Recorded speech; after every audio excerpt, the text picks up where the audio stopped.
Когда всемирно известный собаковод уводит свою дорогую собаку в лес и бросает ее там, собака остается в замешательстве. Поэтому, когда позже она сталкивается с новым пугающим хозяином, таким как местные лесные волки, она сталкивается с одной из величайших угроз своему существованию за всю историю. То, что происходит потом, шокирует всех. Глубоко в густых лесах жил человек, который был известен своими высококачественными собаками, которых он разводил каждый год. В чем фокус? Его заводчица была наполовину волчицей, наполовину собакой. Это позволило получить несколько красивых, уникальных щенков, которые пользовались большим спросом. Настолько, что бедная сука, принцесса, осталась полностью истощенной всего через 6 лет. Из-за чрезмерного использования и отсутствия разнообразия в генофонде разведения заводчик собак. Баромир быстро столкнулся с очень сложной проблемой. Он понял, что принцесса больше не справляется с этой задачей. И он также знал, что просто отправить ее на пенсию и оставить в качестве домашнего животного означало бы лишний род, который нужно кормить. Итак, он решил совершить поистине немыслимое. Ему нужно было избавиться от нее. И быстро. Конечно, принцесса совершенно не подозревала о планах своего хозяина и, в свою очередь, очень обрадовалась, когда он снял с нее упряжь. Она любила хорошую прогулку среди окружающей природы. Баромир не мог заставить себя каким-либо образом явно навредить своей собаке, поэтому у него оставался только один выход. Ему нужно было оставить ее подальше от своего дома. Поскольку принцесса только что родила выводок щенков, Баромир знал, что ему нужно мягко уговорить ее уйти. Лучший способ сделать это — выводить ее на обычную прогулку.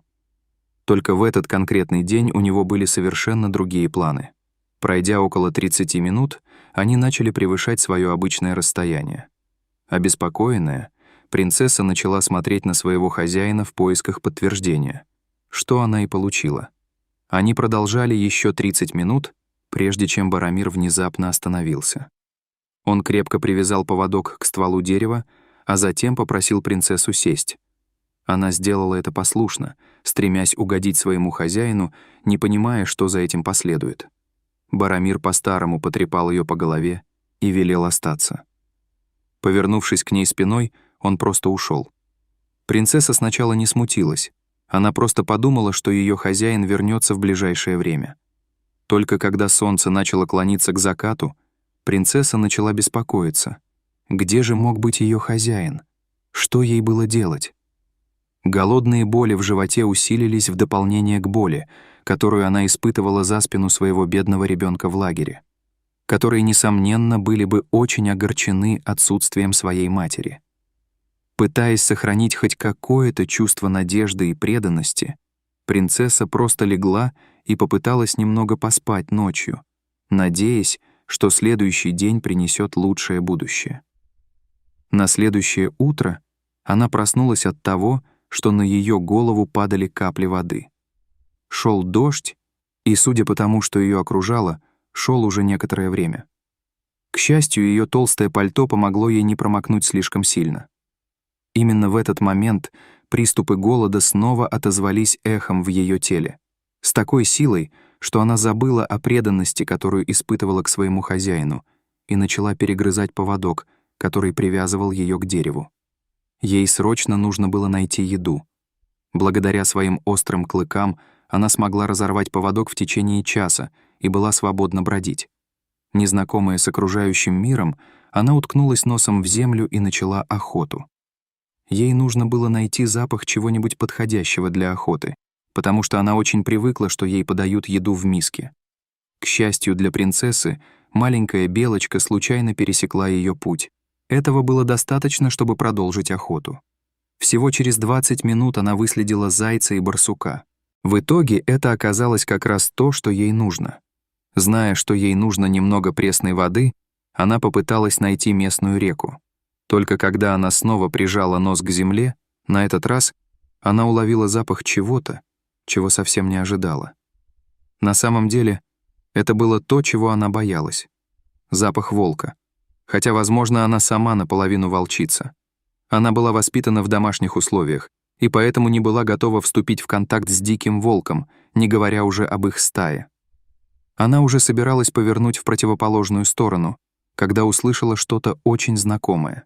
Тихое поскуливание щенков, звук, к которому она слишком привыкла. Назовите это ее материнским инстинктом или чем-то подобным, но она чувствовала, что ей нужно продолжить расследование. Хорошо, что она это сделала. Принцессе потребовалось чуть больше 10 минут, чтобы найти источник сильного запаха, а также хныканье. Прямо под деревом была чистая землянка. Продвигаясь медленно, она сохраняла самообладание. Когда она подняла голову и посмотрела вниз, в логово, она увидела, что там была волчица, которая, к сожалению, скончалась. Казалось, что у нее были раны на боку. Из-за нее выглядывали 6 маленьких носиков. Это было оно. Щенки прятались за телом своей матери, взывая о помощи, не зная, что делать.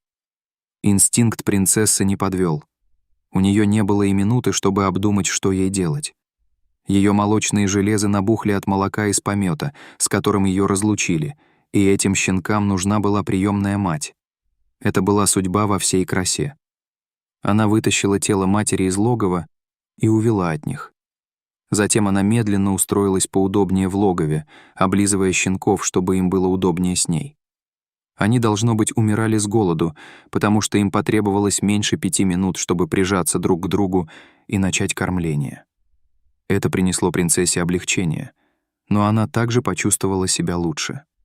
Помощь ее новой маленькой семье была именно тем, что ей было нужно после всего, через что она прошла.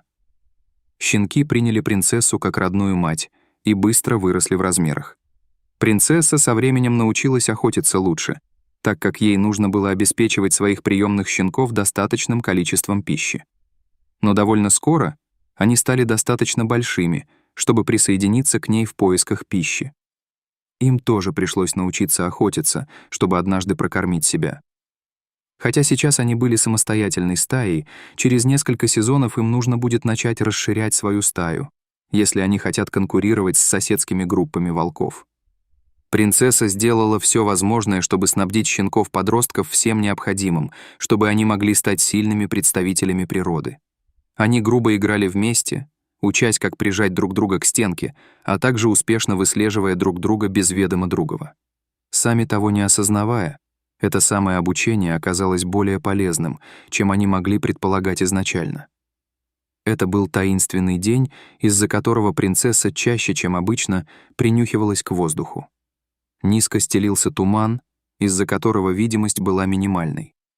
Она отправилась на охоту одна, оставив детей позади. Иногда ей нравилось делать это, чтобы обрести немного покоя.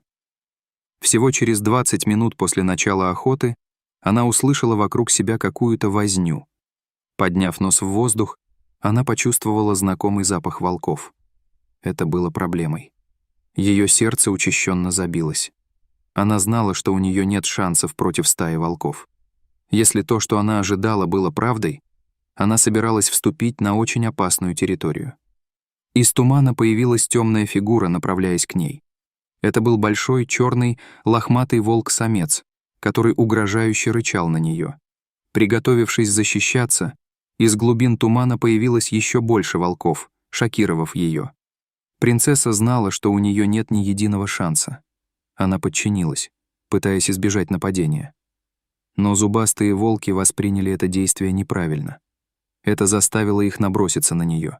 Она была готова сражаться изо всех сил.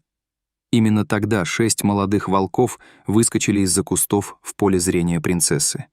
Они отбились от волков, которые надвигались на принцессу, и спугнули стаю. Это было последнее, что они видели от злой стаи. Принцесса почувствовала облегчение. Они спасли ее. Прямо перед ней были уже не маленькие щенки, просто счастливые видеть, что с их матерью все в порядке. Она тоже была вне себя от радости, увидев их. Благодаря ее доброте, проявленной к ним, когда они больше всего в ней нуждались, они отплатили ей тем же, спася ей жизнь всего несколько месяцев спустя. Какая невероятная история. Расскажите о добром сердце, которое оставалось добрым, даже когда те, кому она доверяла, предали ее. В ответ на ее доброту ответили тем же. Дайте нам знать, что вы думаете об этой прекрасной истории в комментариях ниже. До следующего раза. Думалауауко.